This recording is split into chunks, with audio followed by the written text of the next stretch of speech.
नमस्कार, आप देख रहे हैं कैपिटल टीवी की स्पेशल स्टोरी। मैं हूं परवीन शेख।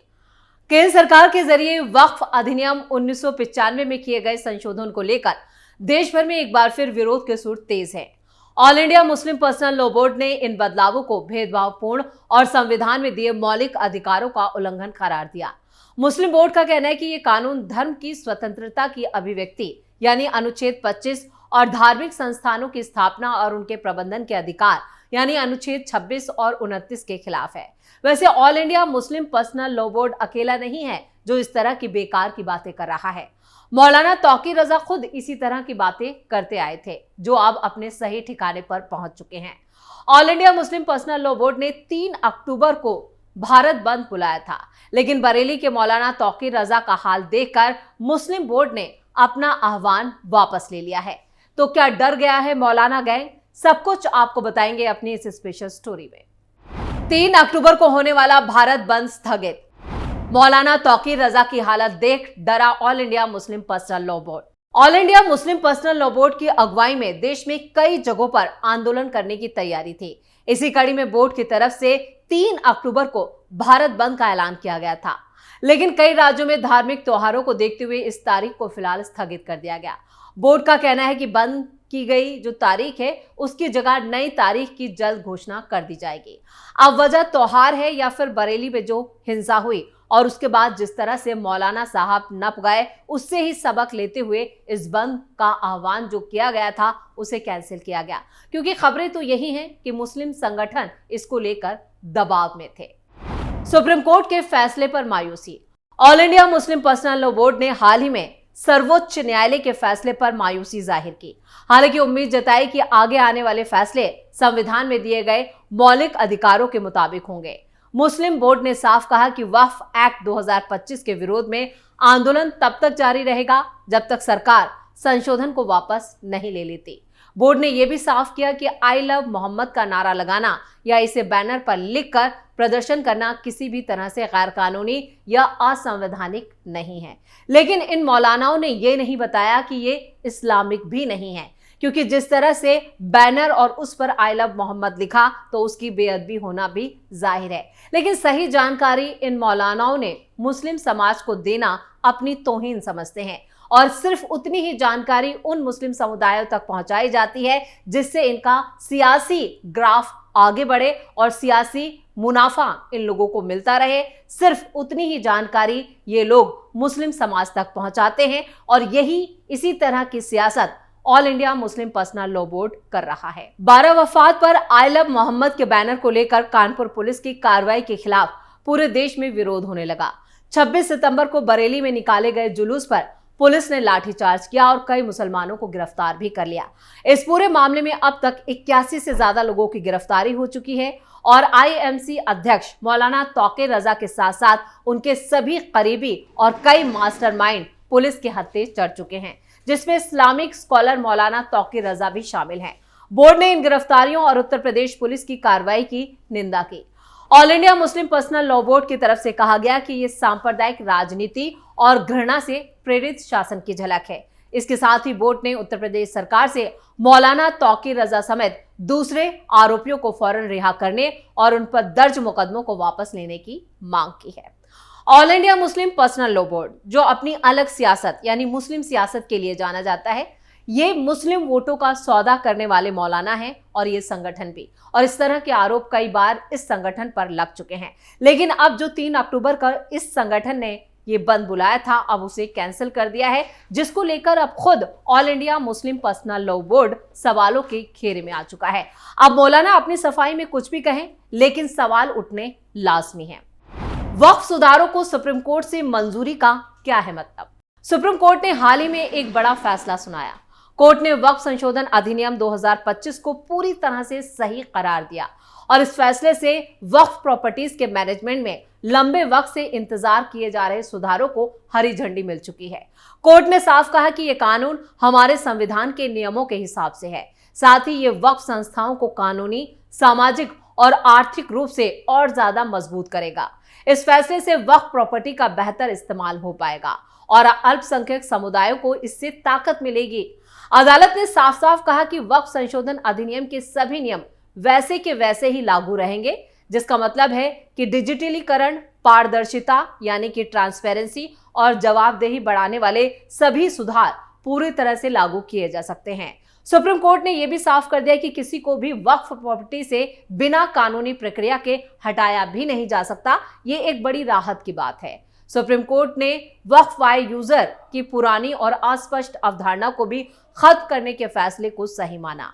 अब वक्फ प्रॉपर्टी का रजिस्ट्रेशन कराना जरूरी होगा। कोर्ट ने इस नियम को भी कानूनी तौर पर सही ठहराया, जिसका सीधा मतलब है कि जिन दावों का रजिस्ट्रेशन नहीं हुआ उनकी अब कोई कानूनी मान्यता नहीं होगी। ये कदम वक्फ प्रॉपर्टी के रिकॉर्ड को साफ सुथरा बनाने में मदद करेगा। केंद्रीय और राज्य वक्फ बोर्डों की बनावट को भी कोर्ट ने बरकरार रखा। इन बोर्डों ने गैर मुस्लिम सदस्यों को भी जगह दी गई है ताकि सभी का संतुलित यानी एक बैलेंस प्रतिनिधित्व हो सके। मुख्य कार्यकारी अधिकारियों की नियुक्ति में लचीलापन रखने वाले नियम को भी कोर्ट ने सही ठहराया, जिससे नियुक्तियां और बेहतर तरीके से हो पाएंगी। और इस फैसले का एक और खास पहलू यह है कि वक्फ से जुड़े दावों पर अब सीमा अधिनियम यानी लिमिटेशन एक्ट लागू होगा, जिसका मतलब है कि अब वक्फ से जुड़े मुकदमे अनिश्चित काल तक नहीं चलेंगे, बल्कि उनकी एक समय सीमा निर्धारित होगी। इससे लंबे समय से चले आ रहे मुकदमों का अंत होगा। कोर्ट ने वक्फ अल औलाद के नियमों को भी बरकरार रखा है। यह महिलाओं के अधिकारों को महत्व को दिखाता है और उन्हें सुरक्षा का अधिकार भी देता है।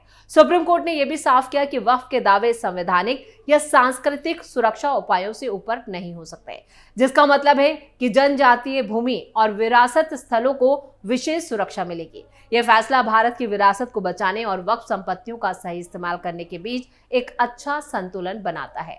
अदालत ने इस अधिनियम की कुल 48 धाराओं को सही ठहराया और सिर्फ 3 धाराओं पर कुछ शर्तें लगाई। कोर्ट ने यह बात फिर से दोहराई कि वो संसदीय कानून जो संयुक्त संसदीय समिति की कड़ी जांच के बाद बनते हैं, उन्हें स्वाभाविक तौर पर संवैधानिक ही माना जाता है। अल्पसंख्यक कार्य मंत्रालय ने इस फैसले को एक बड़ी जीत करार दिया और इसका स्वागत किया। अब मंत्रालय का पूरा ध्यान राष्ट्रीय वक्फ विकास निगम के काम पर है, जिसका मकसद है नए कानून में दिए गए सुरक्षा उपायों के तहत वक्फ प्रॉपर्टीज का सही तरीके से विकास किया जाए। कुल मिलाकर यह फैसला एक नई युग की शुरुआत जैसा है। अब वक्फ प्रॉपर्टी सचमुच अल्पसंख्यक समुदायों को मजबूत करने का जरिया बन सकेगी। लेकिन all India Muslim personal law board ना ही इस फैसले से खुश हैं और ना ही इन बदलावों से खुश हैं, क्योंकि वो तो चाहते थे ही कि जो पुरानी परंपराएं चली आ रही हैं और जिस तरह से उन्होंने वक्फ के नाम पर करोड़ों की जमीनों पर कब्जा कर रखा है, वो इसी तरह से बना रहे, क्योंकि इसी से उनकी करोड़ों की कमाई होती है। और जिस तरह से उन्हें इसके नाम पर फंड मिलता है, विदेशों से फंडिंग होती है, अब वो भी पूरी तरह से उसके बारे में जानकारी देनी होगी। यानी हर प्रॉपर्टी का रजिस्ट्रेशन होने के साथ ही हर मौलाना को अपनी जमीन, दुकानें, जितनी भी जायदाद है उसकी सही जानकारी देनी होगी और इसके साथ कागज भी दिखाने होंगे। बस यहीं पर तो ये मौलाना फंस गए हैं, इसलिए इनको सबसे ज्यादा दिक्कत हो रही है और बार बार ये इस तरह के विरोध और आंदोलनों की बात करते हैं जिससे अपनी सियासत को चमका सके। लेकिन फिलहाल बरेली में जिस तरह से हिंसा हुई और तौकीर रजा ने वक्फ के नाम पर जिस तरह से करोड़ों की जमीनों पर कब्जा कर रखा था, कई दुकानों को किराए पर चढ़ाया हुआ था, मजार के नाम पर वक्फ की जमीनों पर कब्जा कर रखा था, उनकी पोल पट्टी खुल रही है। जैसे जैसे बरेली में जांच का दायरा बढ़ रहा है, वैसे वैसे तौकीर रजा की करोड़ों की जो जायदाद है उसकी सारी पोल पट्टी खुल रही है और कईयों पे तो अब तक बुलडोजर चल चुका है।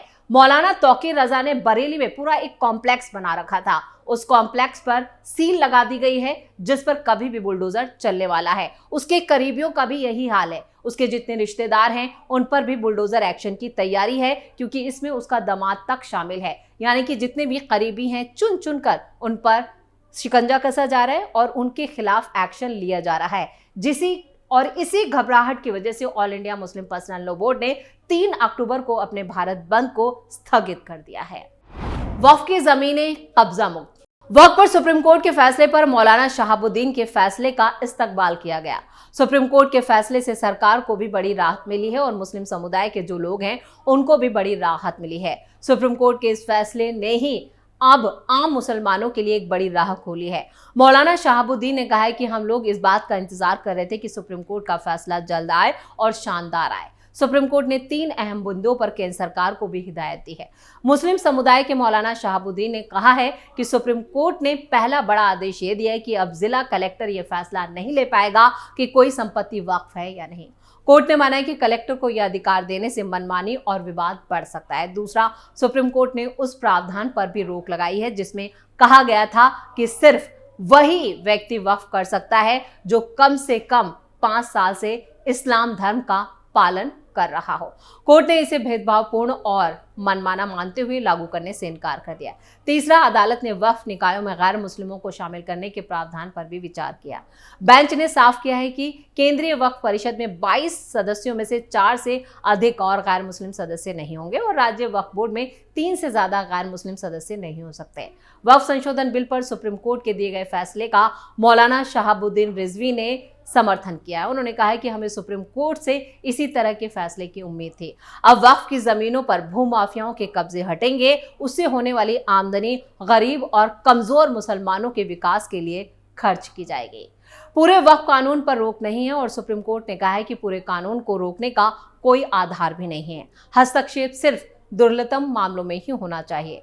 5 साल तक मुस्लिम धर्म का पालन करना इस प्रावधान को रोका गया है। यानी सुप्रीम कोर्ट से जो फैसला आया है अब उसका स्वागत वो मौलाना कर रहे हैं जो मुसलमानों के हक में अब तक बोलते आए हैं। यानी मुसलमान भी वक्फ को लेकर बटा हुआ नजर आता है। जितनी भी मुस्लिम तंजीमें हैं वो कई हिस्सों में बटी हुई हैं जो वक्फ के जो कानून बना है उसके समर्थन में है और एक बड़ी तादाद उन मौलानाओं और उन मुस्लिम तंजीमों की है जो इसके अगेंस्ट हैं, जिनमें all India Muslim personal law board, Jamiat Ulemae Hind और भी कई इस तरह के संगठन हैं जो इसका लगातार विरोध कर रहे हैं। लेकिन सुप्रीम कोर्ट ने जो फैसला दिया है अब उसका स्वागत किया जा रहा है। इसी के साथ स्पेशल स्टोरी में इतना ही। वीडियो कैसा लगा कमेंट करके अपनी राय जरूर दें। वीडियो को लाइक करें, शेयर करें और कैपिटल टीवी को सब्सक्राइब जरूर करें। धन्यवाद।